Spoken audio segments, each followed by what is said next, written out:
de la croyance à la foi. Troisième partie. La pensée interprète. C'est donc elle qui est à l'origine des divergences. Pourtant, la vérité n'est pas multiple, elle est unique. Sans cette vérité unique, le monde continuera dans cette décadence généralisée.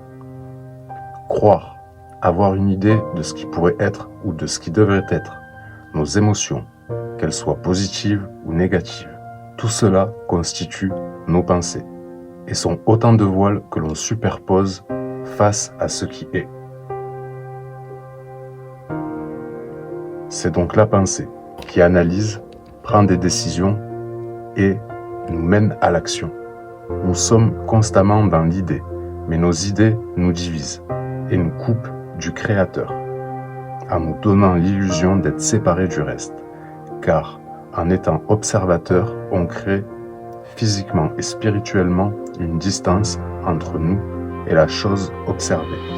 Or, si on observe une vague en pleine mer qui commence et finit en écume, des bulles ou encore des courants chauds ou froids, mais toutes ces choses existent-elles vraiment? Ou n'y a-t-il que la totalité de l'océan? De la même façon, nous ne sommes pas séparés du Créateur. J'insiste, mais je rappelle que ce n'est ni une croyance, ni de la philosophie. Et toutes les preuves sont déjà en ligne et seront complémentaires de cette guidance vers l'état de contemplation, le vrai, et non pas un simulacre déclenché par un état de transe.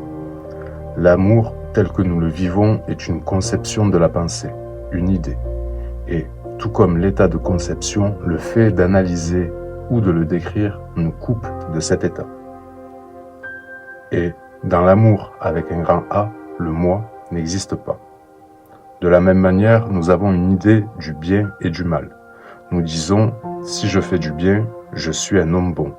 Car si je fais du bien, cela aura forcément des effets positifs. Mais est-ce vraiment le cas?